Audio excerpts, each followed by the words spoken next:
Hi,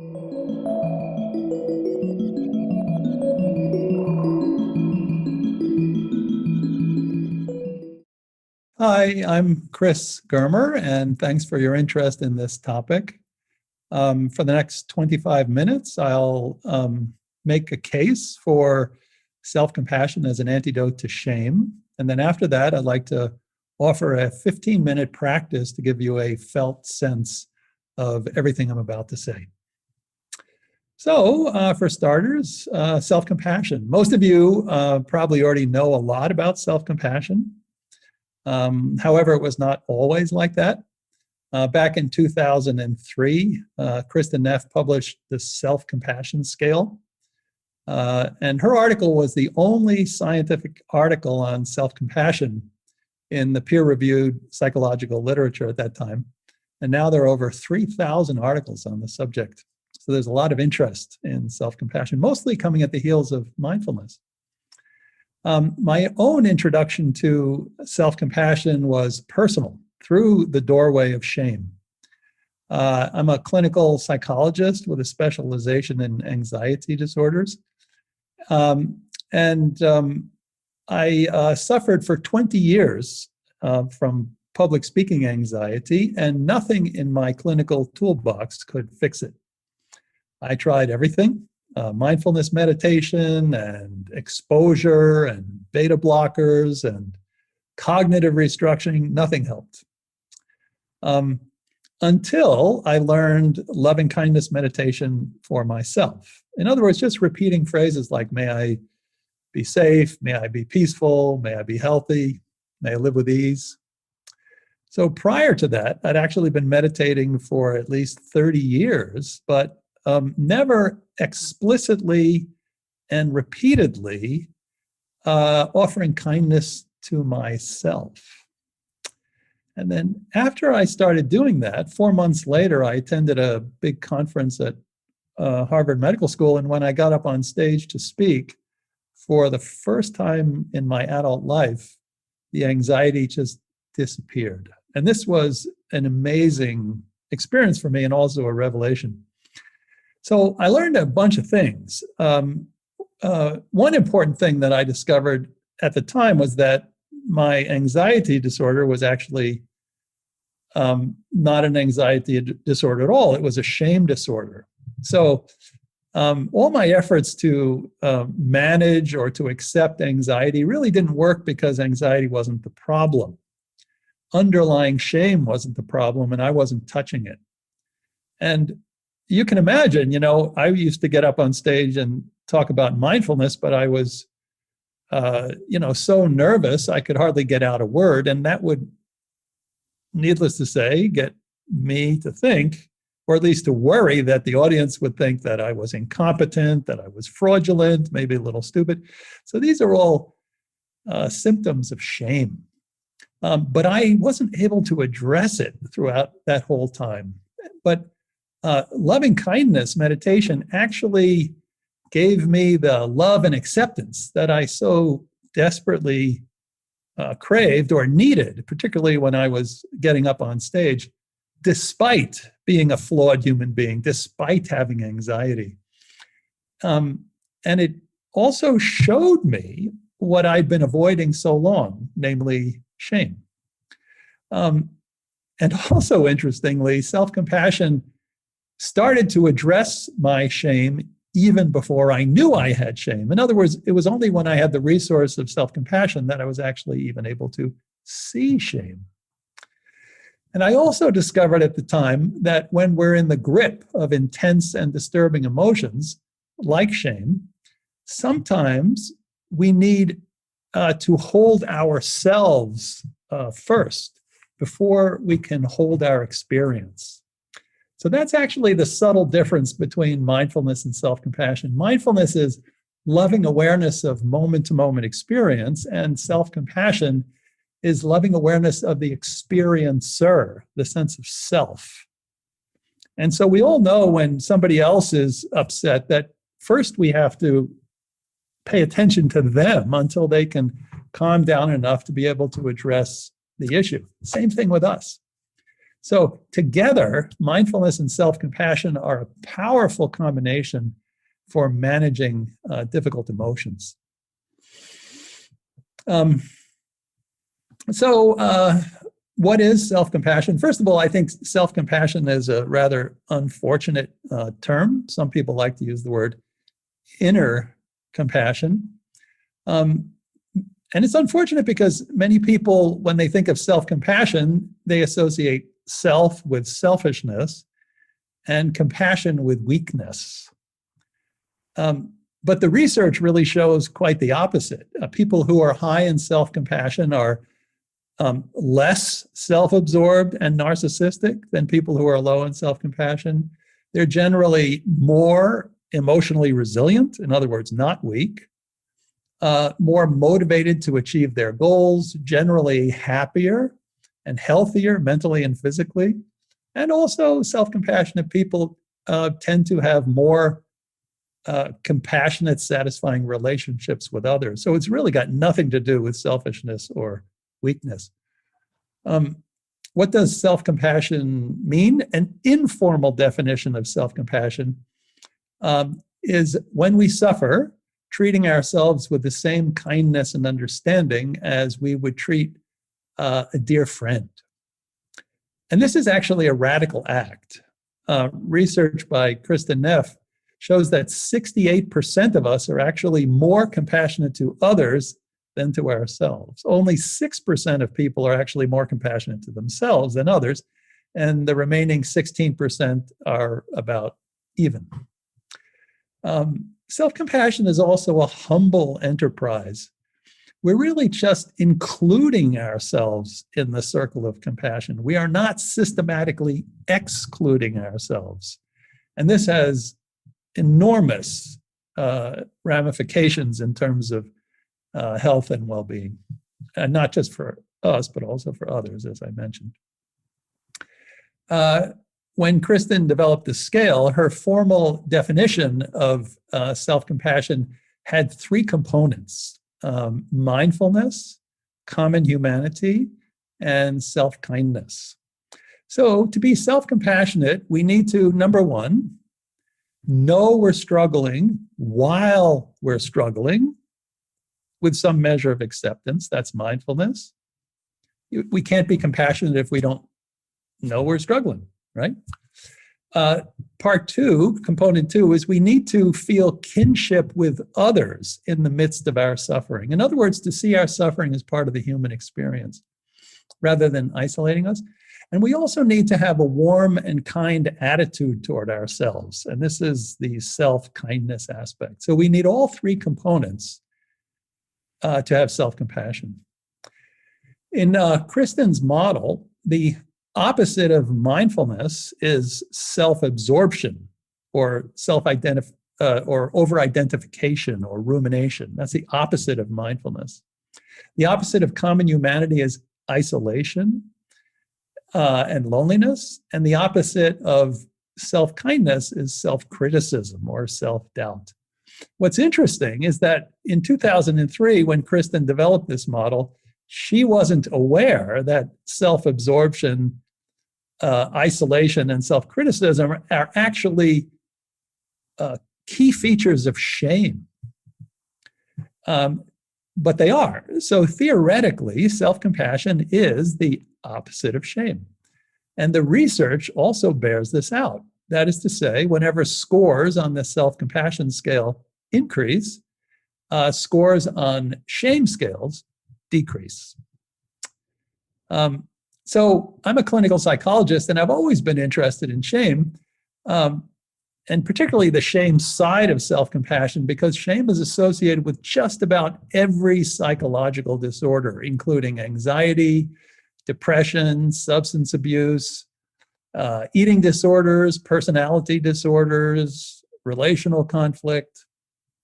If shame doesn't cause the problem, shame is often a result of the psychological condition because of the role of stigma.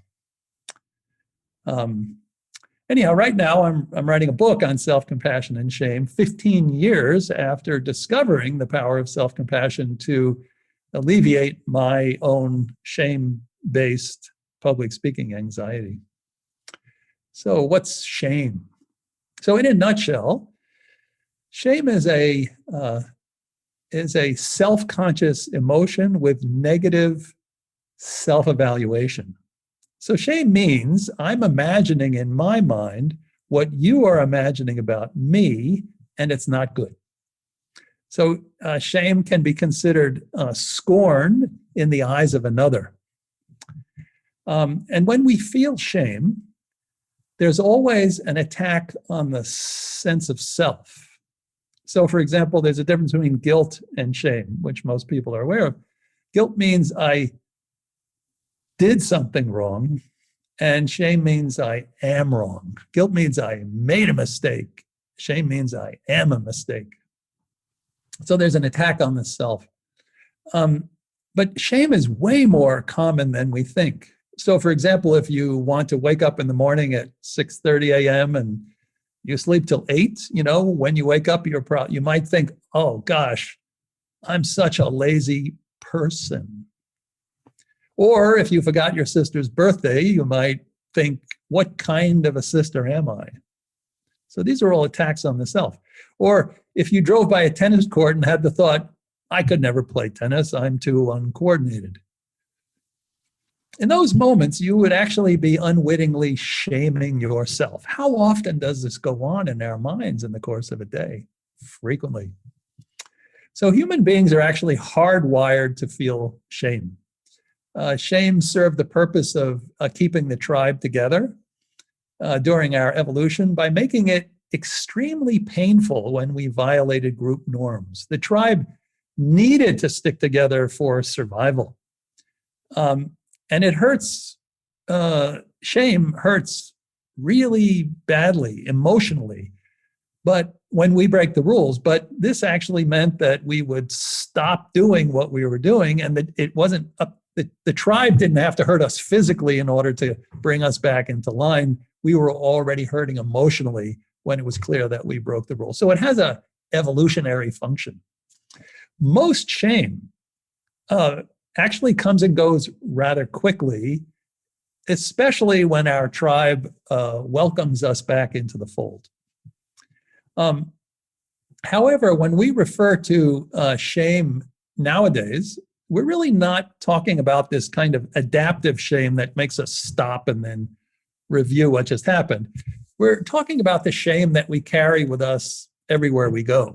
And that's what's known as trait shame rather than state shame. It's in us. So you can say that we're all born with the capacity for shame, but we are not born feeling shame all the time. That kind of shame results from how we have been treated by others, and it is not our fault.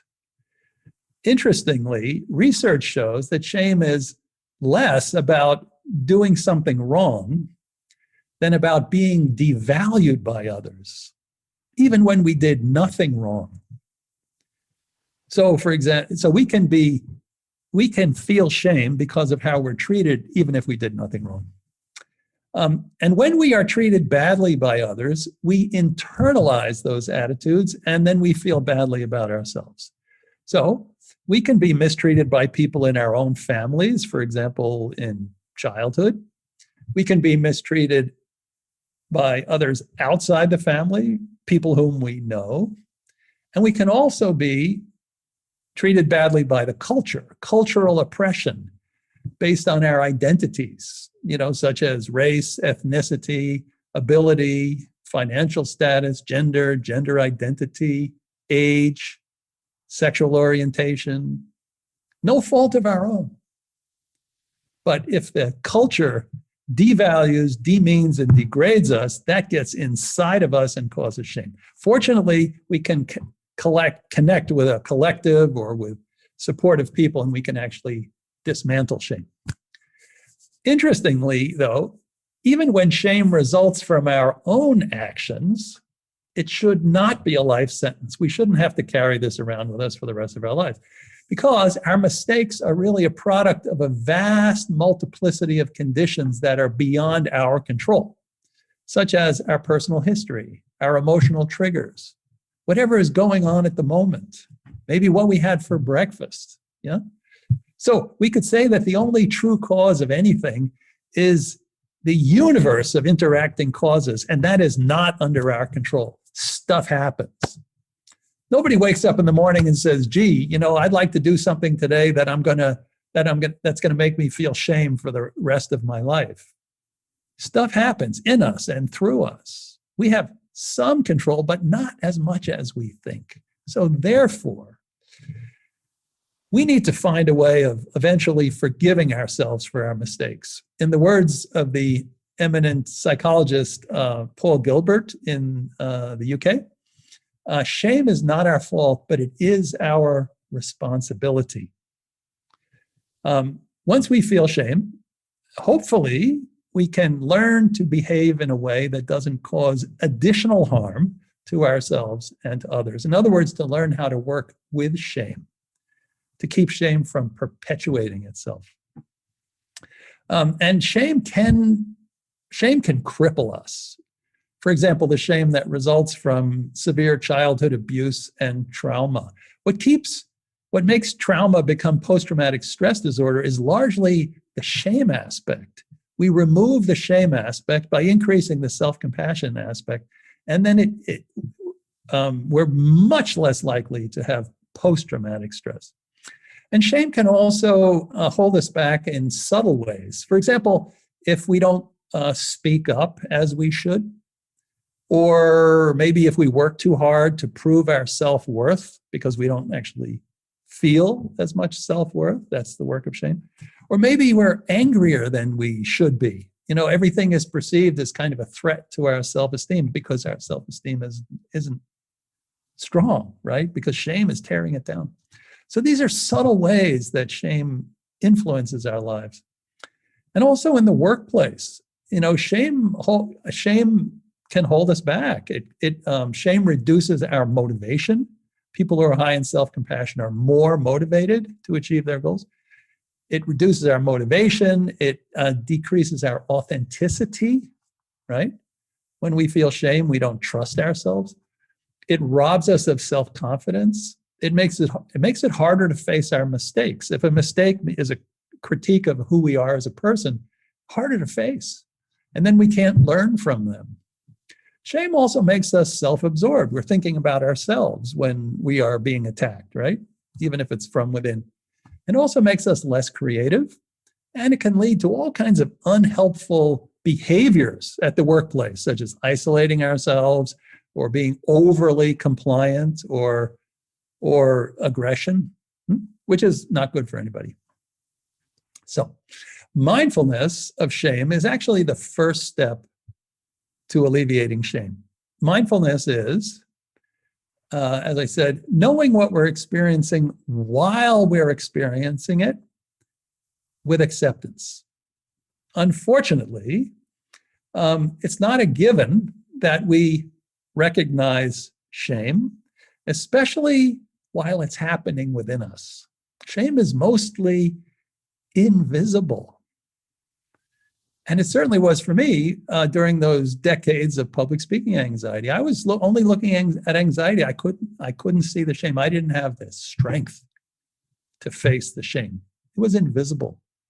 So, but it's actually that it's not that shame cannot be seen. It's that we don't want to see it. It's just too painful. Denial is a intimate part of the shame experience. We also don't want to talk about shame. It's hard to say that makes me feel ashamed. But when a person can say, I feel shame or I'm feeling ashamed, shame has actually already started to loosen its grip. It's a hard thing to say, but it's a powerful thing to say to alleviate shame. So another reason why shame is invisible is because shame wipes out the observer. The part of us that needs to be engaged in order to see and work with shame. It's an attack on the self, and it makes the self go small, go silent, go away. Just makes us want to disappear or slip into the earth, And when shame is severe, it also leads to dissociation, which is the experience of leaving our bodies, checking out so that we don't need to feel what we're feeling. This is all the work of shame. And sometimes, in order to avoid our shame, to check out, we engage in dubious behaviors, such as getting angry at others because the self-blame is so intense. It's actually relief to get angry at others when we have shame. Or numbing our feelings with, for example, by working excessively or binging on food or alcohol. Also by throwing ourselves into risky behaviors, which is like distracts us from how we feel. So all of this makes us not present. Check out. We can't work with shame if we're not there. And a lot of these behaviors, they even lead to more shame. So for example, drinking to not feel shame, then we feel shame about drinking, right? These various forms of avoidance may actually feel better in the moment, but they actually make shame last longer. The principle is what we resist persists. But here's the good news. Avoiding shame is actually more of a problem than shame itself. Avoiding shame is more of a problem than shame itself. And when we stop avoiding shame, in other words, when we can mindfully see it, recognize it, make some space for it, and when we can meet shame and ourselves with kindness, shame then begins to recede. So therefore, it's good to recognize when we're feeling shame. So how do you know when you are feeling shame? For example, what happens internally? What do you feel when you feel shame? So just think for a moment. Internally, how do you know it?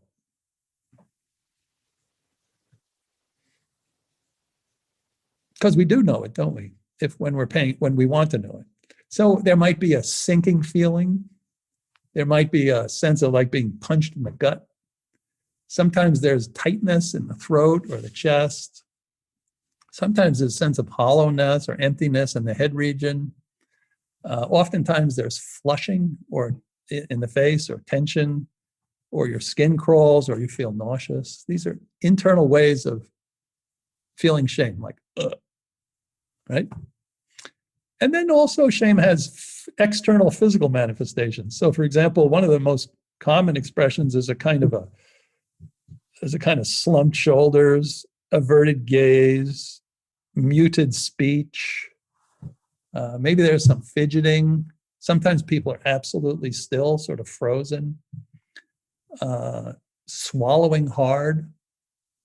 So these are ways that we can actually see when other people are feeling shame, but we can also notice in ourselves. And then also there are mental manifestations of shame. So what goes on in your mind when you're feeling shame? This is good to know, because if you can name shame, you're on the path to alleviating it. What goes on in your mind? So you may notice you're being self-critical.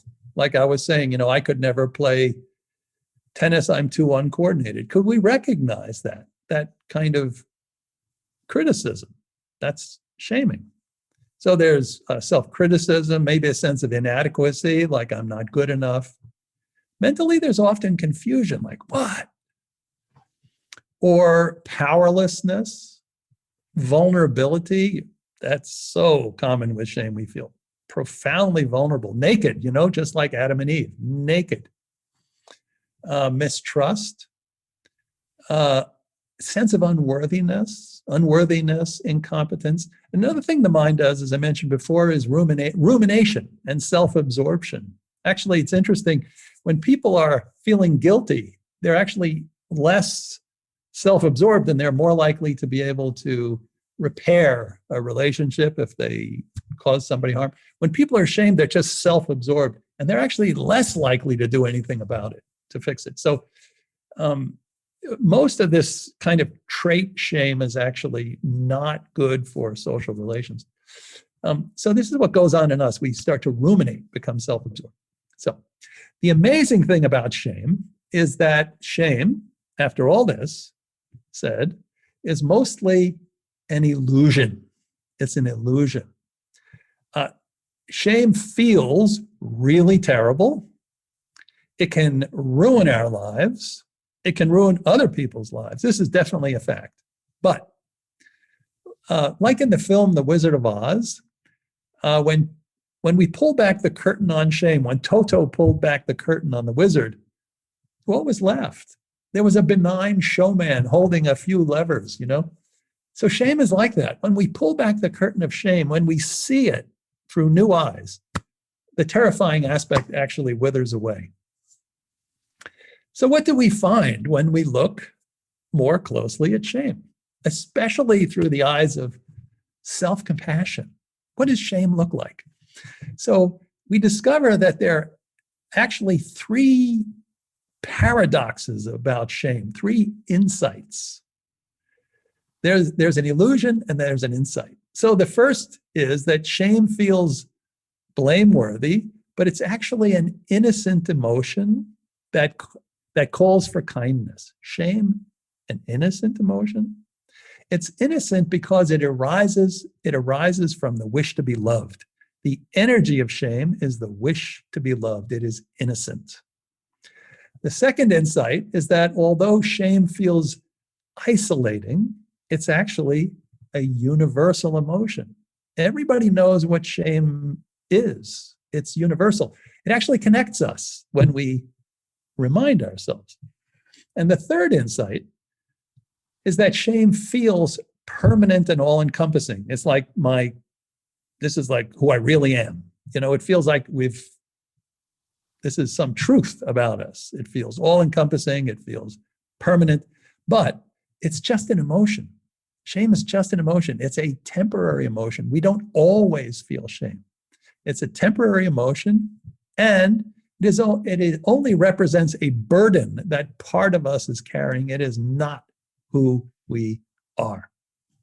So these are three insights through the eyes of self-compassion. These insights correspond to the three components of self-compassion, namely self-kindness, the one about it feels blameworthy, but it's innocent emotion, self-kindness.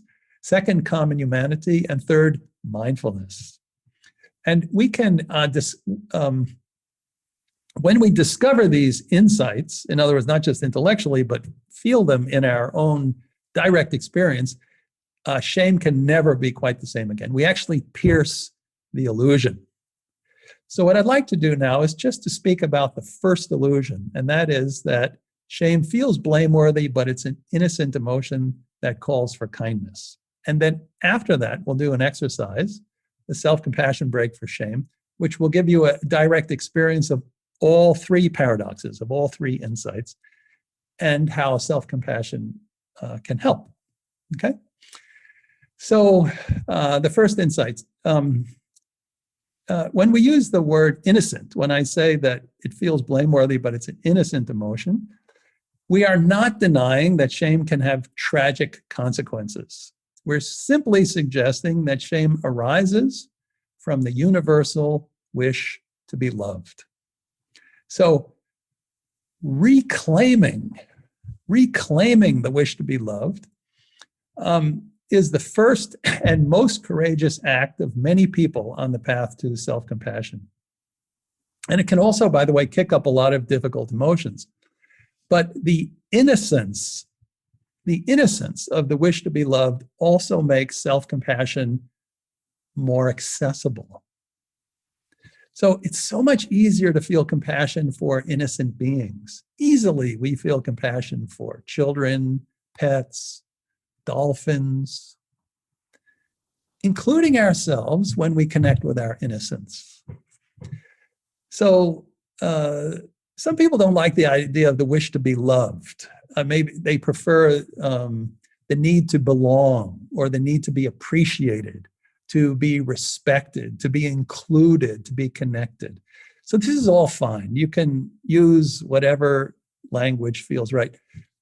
Just the other day, I saw a brand new study that showed that children as young as 3 years old will override their own preferences in terms of what activities they're doing in order to follow the norms of a group. So already at 3 years old, children are behaving like others. They want to follow the rules. This is instinctive in us through evolution.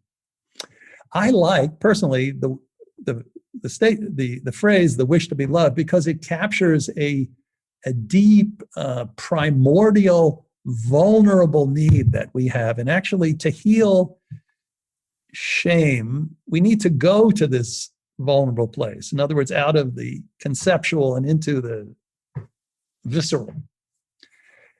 And we are all born with the wish to be loved. So infants are incapable of doing much for themselves. We know this. When an infant is born, it can't do anything. It needs to be fed. It needs to be touched. It needs to be kept warm, food, clothing, shelter, touch. It needs everything. So how does an infant get its needs met? It's really quite simple. An infant gets somebody to love the child, to love it. And then everything flows naturally. Parents often throw themselves in front of a bus in order to protect their child, give their child what they need. Not always, of course. You know, some parents are not very good parents at all. But that's how children survive. They have others take care of them. So with their first breath, not only are they inhaling in order to make the body survive, but they also have a wish, and that is, love me. Okay? And this wish, love me, is well known. Daniel Ladinsky wrote a poem based on the poetry of Hafez, the 14th century Persian mystic. And the poem is called With That Sweet Moon Language. And it goes like this: admit something. Everyone you meet, you say to them, love me. Of course, you don't do this out loud, or someone would call the cops. Still, though, think about it, this great pull in us to connect. Why not be the one who lives with a full moon in each eye that is always saying, with that sweet moon language, what every other eye in this world is dying to hear? Admit something. Everyone you meet, you say to them, love me. Anyhow, most of us have forgotten this. This is true, isn't it?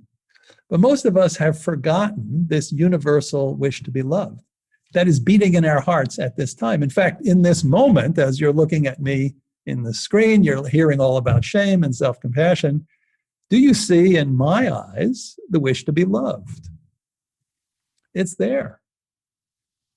Can you see it in your own eyes? You know?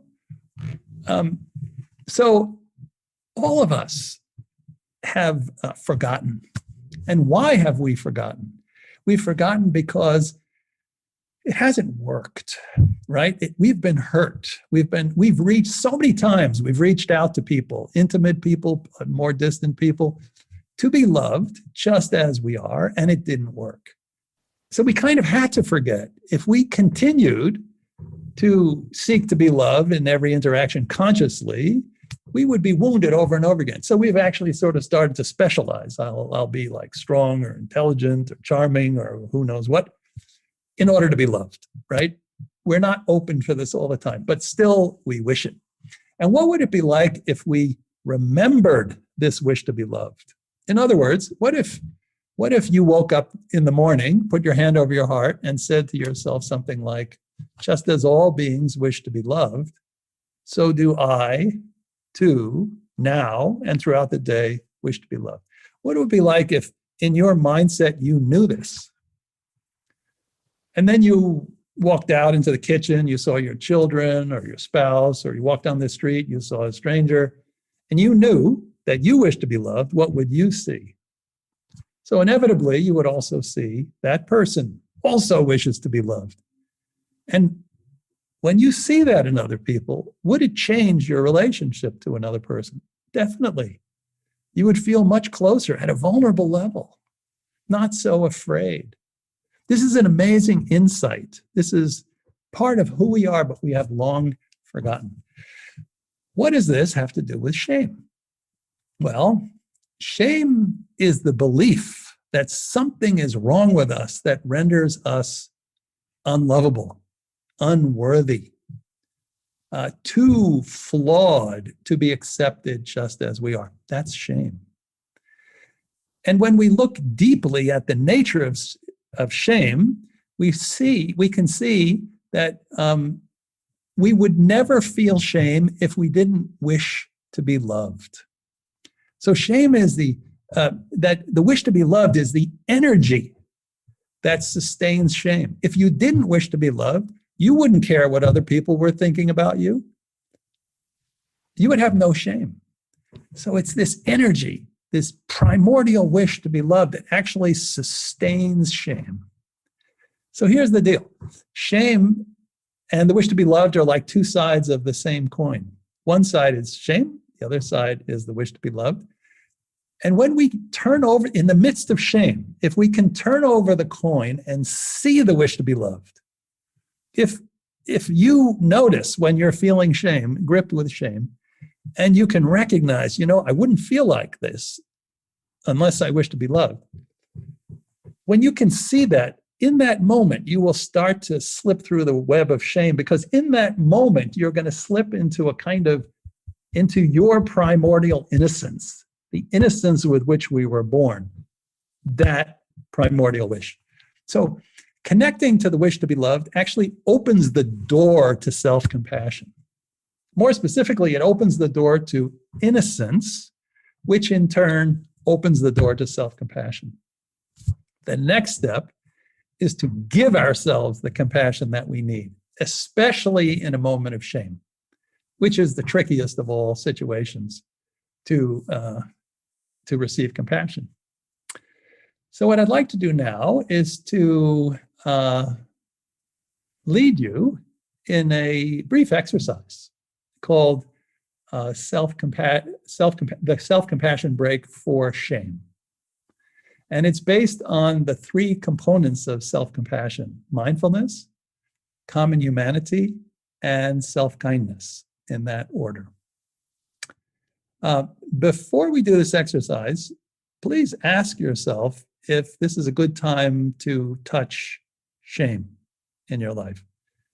So maybe your cup is full. Maybe you've heard a lot already and you need to digest what you've already heard.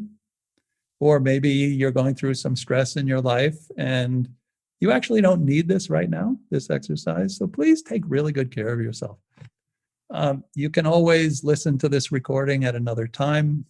And if you decide to go ahead with this practice, please know that you can also disengage, stop the practice anytime you like. So please take good care of yourself in this exercise. That too is self-compassion. So if you'd like to do this, please find a comfortable position. You can do it sitting. You can do it lying down.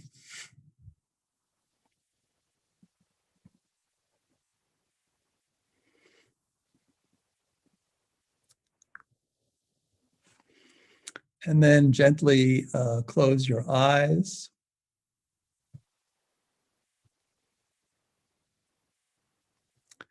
And I'd like you to think of an event in your life, past or present, that makes you feel embarrassed or somewhat ashamed.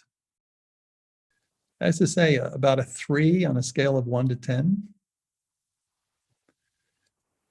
So for example, maybe you feel ashamed that you haven't returned a friend's phone call for over a year now.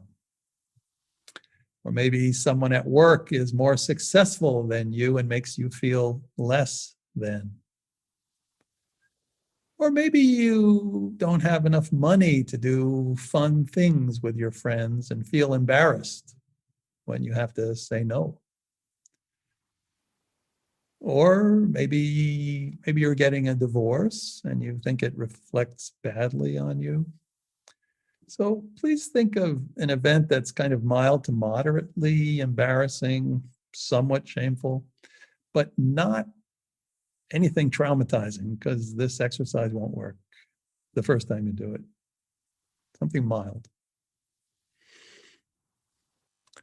And also let it be an event that you would prefer not to share with others. And of course, you don't have to, because you imagine that someone would think less of you if they knew about it or thought about it.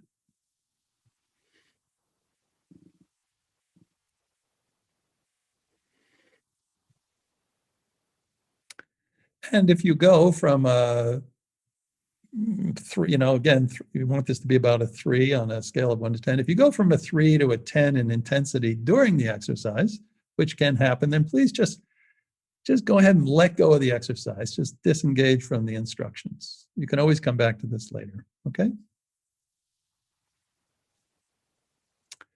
So with your eyes closed partially or fully is probably a little better if you can do it. Please allow yourself to, in your mind, to return to this situation.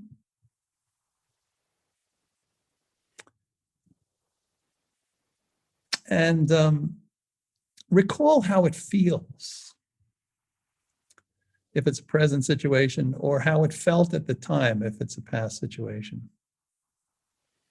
See if you can visualize the situation, the people there, any words that were shared, but most importantly, how it felt in your body at that moment. This is a mindfulness practice.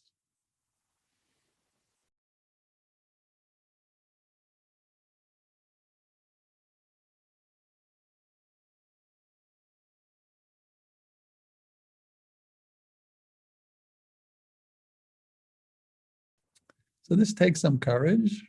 Nobody wants to feel shame, but it's also liberating to be able to say, oh, this is what shame feels like. This is shame. So right now, validating for yourself the experience of shame. Just saying silently to yourself, oh, shame. This is shame. This is how shame feels.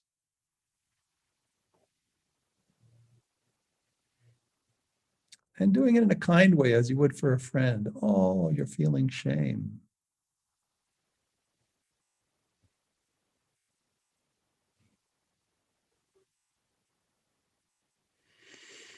And now seeing if you can discover where in your body you feel shame the most. Is it in your head, your neck, your chest, gut?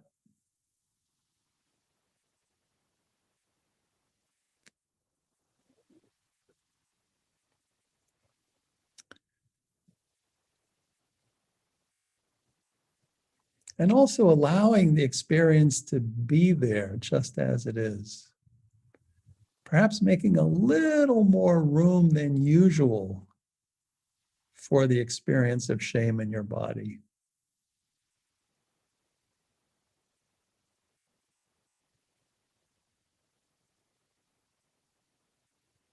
So that's mindfulness. And the reason we're making a little more room for it is because shame is part of the human experience. So this is common humanity. Right now, just reminding yourself that what you're feeling is part of the human experience. Everyone feels shame. And not only that, most anybody in the same situation as you would probably feel shame as well. And in fact, probably at least a large percentage of people watching this particular video right now have a similar experience. So in this feeling of shame, you are not alone. You may be feeling isolated and alone. That's the nature of shame, but you are not alone. Shame is a universal emotion. So allowing yourself to feel this, knowing that this is a universal emotion.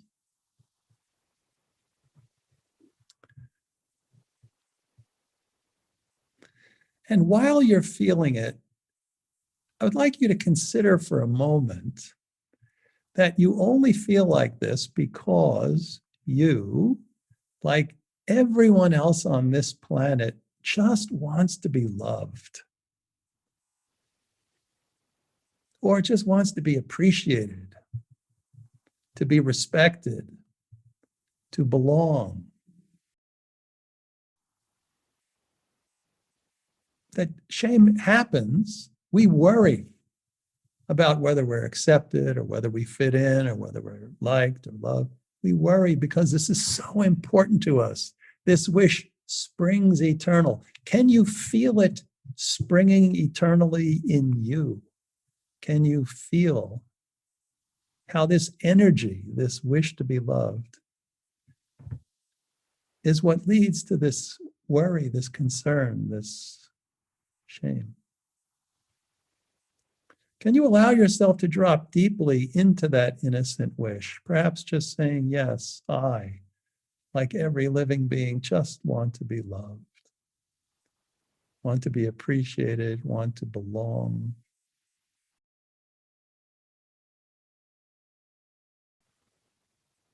Can you give yourself permission to connect with that universal wish?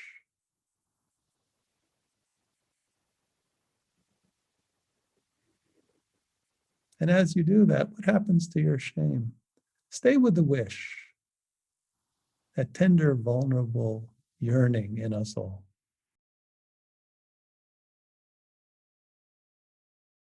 And now let's see if we can respond to shame in a new way. So, beginning to give yourself kindness simply because you feel this kind of distress, as we all do.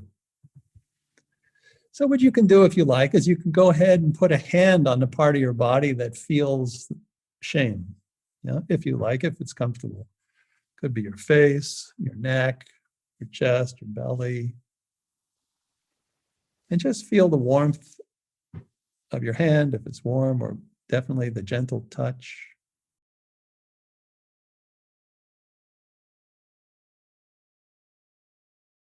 Even if you even wish, you can, if you wish, you can even gently rub that part of your body.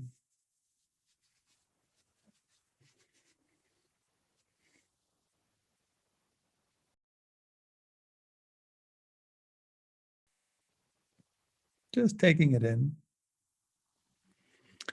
Another thing you can do is bring to mind a really compassionate being in your life. It could be a dog, it could be a grandparent, it could be a friend. And I'd like you to visualize their eyes and their face gazing at you in a compassionate way.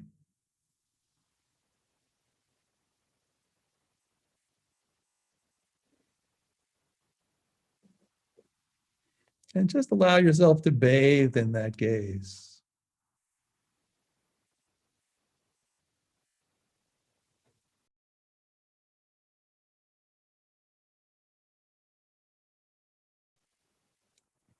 And finally, are there any words that you would love to hear or would have really, or need to hear, or would have needed to hear at the time that you were feeling like this? So if somebody, came into the room and just whispered in your ear something that felt just right to you, what would that have been? Words like, oh, I feel for you, I'm here for you, I believe in you, I trust you, you're a good person, I love you.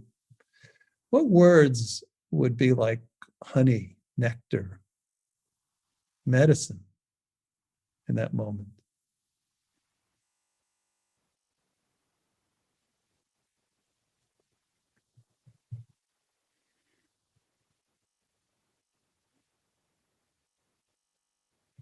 And now, if you like, offering those words to yourself. saying those words over and over again in a gentle way.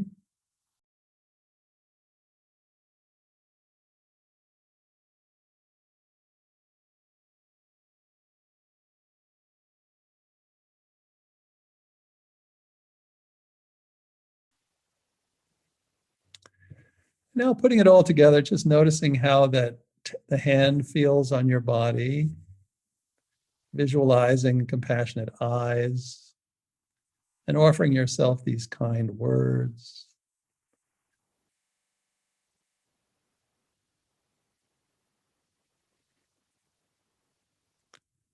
This is all the self-kindness component of self-compassion.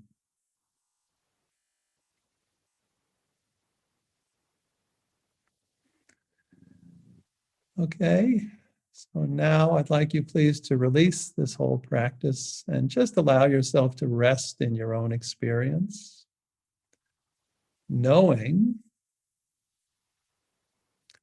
just let it go, let yourself rest, knowing that you can return to this practice anytime you like, especially in a moment of shame. You can name shame. This is shame. Feel it in your body. Make some room for it.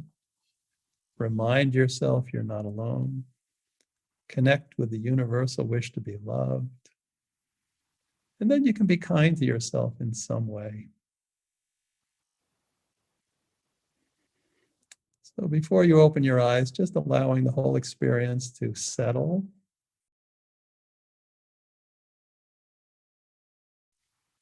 Allowing this exercise for you to have been just as it was.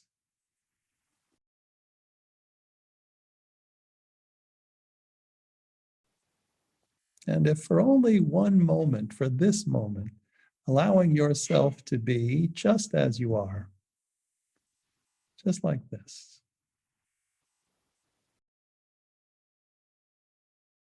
And then when you're ready to slowly open your eyes,